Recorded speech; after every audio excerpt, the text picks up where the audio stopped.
FBI officers ये देख कर परेशान थे कि जिस जेल में किसी कैदी को खुला भी छोड़ दिया जाए वो फिर भी भाग नहीं सकता, वहाँ अथॉरिटीज की नाक के नीचे से 3 प्रिजनर्स आखिर कैसे भाग निकले। सबसे हैरानी की बात तो ये थी कि अगले 10 घंटों तक जेल अथॉरिटीज को कैसे उनके भागने की जर्रा बराबर भी भनक ना पड़ सकी।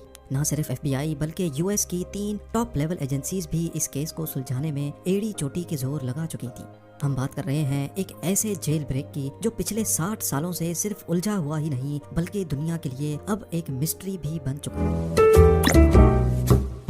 पैसिफिक ओशन में मौजूद ये छोटा आइलैंड है तो सिर्फ 22 एकड़ पर फैला हुआ, लेकिन यहाँ दुनिया के खतरनाक मुजरिमों को रखा जाता था। अल्कट्राज के नाम से फेमस ये आइलैंड समंदर में ही एक बहुत बड़े पत्थर पर बना हुआ है। इसी वजह से इसको दी रॉक भी कहा जाता है। एक तो ये आइलैंड दूर दूर तक ओशन से घिरा हुआ है, दूसरा एक्स्ट्रा प्रोटेक्शन के लिए इसके गिर्द 15 फुट ऊंची फेंस भी खड़ी की गई है। जेल सार्जेंट्स की 24/7 मॉनिटरिंग के साथ साथ, क्योंकि ये पैसिफिक ओशन की ओपनिंग में मौजूद है, तेज हवाएं और ऊंची लहरें इस आइलैंड को हमेशा घेरे रखती हैं। इन सब कंडीशंस को देखते हुए 1934 में इसको फेडरल प्रिजन डिक्लेयर कर दिया गया, जहां हद से ज्यादा सिक्योरिटी दी जाती थी। इन शॉर्ट, यहाँ अगर कोई एक बार आ गया तो खुद से निकलना किसी भी सूरत मुमकिन नहीं था। इस जेल को इनएस्केपेबल का दर्जा हासिल था, लेकिन 12 जुलाई 1962 को अल्कट्राज का सारा भरम तब टूटा जब 3 प्रिजनर्स यहाँ की सिक्योरिटी को बड़ी महारत से धोखा देकर फरार हो गए। इस कहानी के मेन किरदार ये 4 लोग हैं, जिनमें जॉन विलियम एंगलिन और क्लियरेंस एंगलिन आपस में भाई हैं। इनको एक बैंक रॉबरी के केस में यहाँ रखा गया था। उसके बाद ये है फ्रैंक मॉरिस, जो 13 सालों की एज से ही ऑन एंड ऑफ जेल की शक्ल देखता रहा है। इसको भी अल्कट्राज में बैंक रॉबरी की वजह से रखा गया था। आखिर में ये है एलन वेस्ट, जो पहले भी कई बार दूसरे जेलों से भागने की कोशिश कर चुका है। इसी वजह से इसको मैक्सिमम सिक्योरिटी के लिए अल्कट्राज में रखा गया। एलन वेस्ट इस जेल में काफी अरसे से है, इसी वजह से इसको जेल के कंपाउंड के बारे में दूसरों से ज्यादा मालूम है। अल्कट्राज से भागने का आइडिया सबसे पहले 1960 में एलन वेस्ट ने ही अपने इन साथियों को बताया था। एलन ने जेल के ब्लॉक बी में एक लूप होल तलाश किया था, जहां से उनका भागना शायद किसी हद तक मुमकिन था। अब मसला ये है कि ये चारों लंच ब्रेक वगैरह में मिलते तो थे, लेकिन इनके सेल्स ब्लॉक बी में नहीं थे। ये चारों कोशिश में लगे रहे कि इनको ब्लॉक बी में शिफ्ट कर दिया जाए। खुशकिस्मती थी इनकी कि जेलर ने इनको ब्लॉक बी में शिफ्ट कर दिया, और वो भी एक दूसरे के बराबर में। इनका पहला टारगेट तो पूरा हो चुका था। चारों प्रिजनर्स एक साथ ब्लॉक बी में शिफ्ट हो चुके थे। अगले 2 सालों तक ये अपने अपने सेल्स के अंदर ही क्या खिचड़ी पकाते रहे, इसकी किसी को कानो कान खबर ना पड़ी। 12 जुलाई 1962 को रूटीन के मुताबिक सुबह के 7 बजे जेल स्टाफ तमाम प्रिजनर्स को उठाने के लिए निकले। असेंबली में काउंटिंग की गई तो इनमें 3 प्रिजनर्स मिसिंग थे। जब स्टाफ ने तमाम सेल्स को दोबारा से चेक किया तो ब्लॉक बी में एंगलिन ब्रदर समेत फ्रैंक मॉरिस को अपने ही बेड पर सोया हुआ पाया। उनको ये बात बिल्कुल भी नॉर्मल नहीं लगी और उन्होंने सेल के अंदर जाकर उनको उठाने की कोशिश की।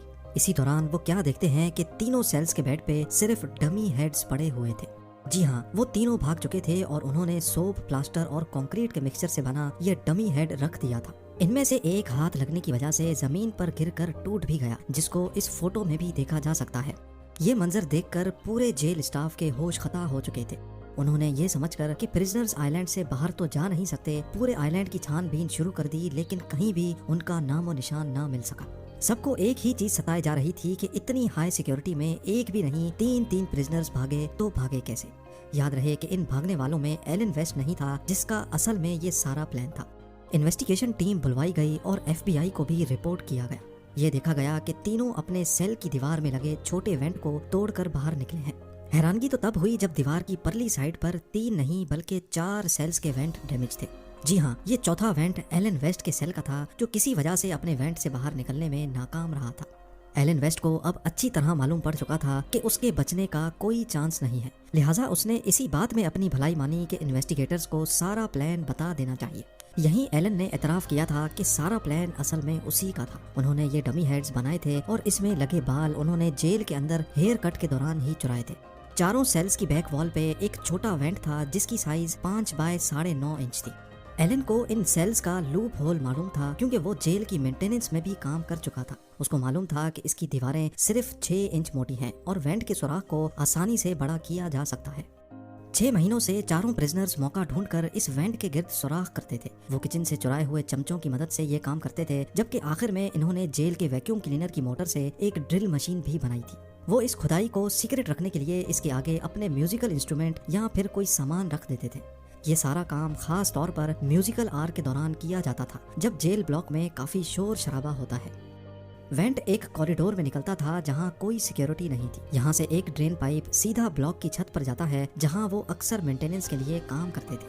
الکٹراز میں پرزنرز کو بزی رکھنے کے لیے ان سے مینٹیننس کا کام کروایا جاتا تھا۔ یہ چاروں پرزنرز بھی مینٹیننس کرنے چھت پہ جایا کرتے تھے اور اس بہانے وہ اپنے بھاگنے کے پلان کے لیے ہر چھوٹی سے چھوٹی چیز کا جائزہ بھی لیتے تھے۔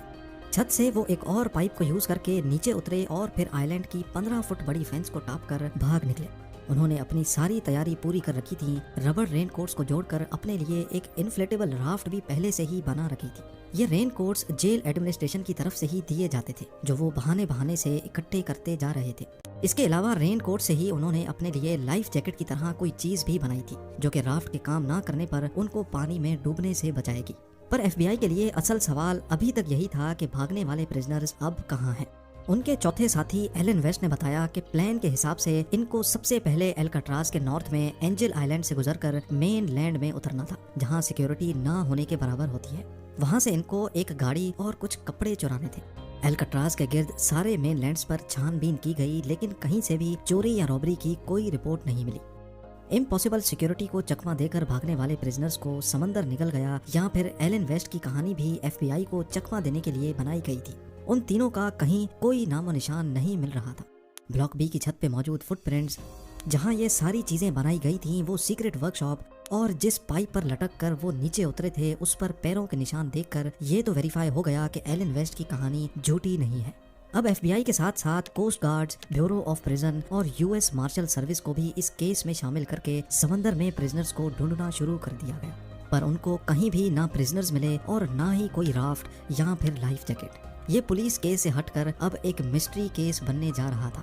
اگلے 4 دنوں میں کوسٹ گارڈز کو تیرتا ہوا لکڑی سے بنا ایک پیڈل ملا جو کہ مانا جاتا ہے کہ اس رافٹ کا ہی پارٹ ہے۔ اس کے بعد رین کوٹ سے بنے 2 بیگز بھی ملے جس میں پرزنرز کا پرسنل سامان جیسا کہ فیملی فوٹو اور لیٹرز وغیرہ موجود تھے۔ اس سے یہ اندازہ لگایا گیا کہ تینوں پرزنرز زندہ مین لینڈ پر نہیں پہنچے کیونکہ یہ آئٹمز ایسے ہیں جن کو کوئی بھی پرزنر آسانی سے نہیں چھوڑتا۔ کوئی بھی ڈیڈ باڈی 2 دنوں کے بعد پانی کے سرفیس پہ فلوٹ کرنے لگتی ہے، لیکن اگلے کئی مہینوں تک انویسٹیگیشن ٹیم کو نہ کوئی باڈی ملی نہ کوئی باڈی پارٹ۔ ایک تھیوری یہ بھی ہے کہ تینوں پرزنرز رافٹ سے نہیں تو سوئم کر کے مین لینڈ پہنچ گئے ہوں گے کیونکہ 1962 میں اسکیپ کے بعد ایف بی آئی نے اینگلن بردرز کی فیملی پر کڑی نظر رکھی ہوئی تھی۔ ان کے ایک بھتیجے ڈیوڈ وڈنر نے ایف بی آئی کو بتایا کہ جان اور کلیرنس کے بڑے بھائی نے موت کے وقت اپنی بہنوں کو بتایا کہ ان کے بھائی صحیح سلامت موجود ہیں اور وہ ان کے ساتھ کانٹیکٹ میں ہیں۔ کئی فیملی ممبرز نے ایف بی آئی کو یہ بھی بتایا کہ فیملی میں چھوٹے بڑے دن پر 2 خواتین عجیب سے میک اپ میں دیکھی گئی ہیں جو شاید جان اور کلیرنس ہی بھیس بدل کر آتے ہیں، لیکن اس کے بعد وہ دونوں خواتین کبھی نظر نہیں آئیں۔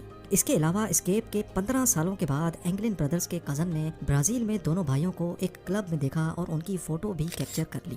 ان کی فیملی کا بھی یہی ماننا ہے کہ یہ اینگلن بردرز ہی ہیں، لیکن یو ایس مارشل سروس کے انویسٹیگیٹرز کا ماننا ہے کہ اس فوٹو میں جو شخص دکھ رہے ہیں ان کی ایج اینگلن بردرز سے میچ نہیں ہوتی۔ یہ آخری بار تھا جب اینگلن بردرز کے زندہ ہونے کی کوئی خبر ملی تھی۔ اس کے بعد آج تک ان کا کوئی اتا پتہ نہ چل سکا۔ اسکیپ کے اگلے ہی سال الکٹراز کو بند کر دیا گیا۔ 1979 میں ہمت ہار کر ایف بی آئی نے بھی آفیشلی اس کیس سے ہاتھ اٹھا لیے۔ اب صرف یو ایس مارشل سروس ہے جہاں یہ کیس ابھی تک کھلا ہوا ہے اور یہ تب تک کھلا رہے گا جب تک یا تو پرزنرز پکڑے نہیں جاتے، ان کی ڈیڈ باڈی نہیں ملتی یا پھر ان کی ایج 99 نہیں ہو جاتی۔ الکٹراز آئی لینڈ کو آج ایک نیشنل پارک میں بدل دیا گیا ہے جہاں ٹورسٹ بلاک بی کی انہی سلاخوں کو دیکھ سکتے ہیں جہاں 60 سال پہلے اینگلن بردرز، فرینک مورس اور ان کے ساتھی ایلن ویسٹ قید ہوا کرتے تھے۔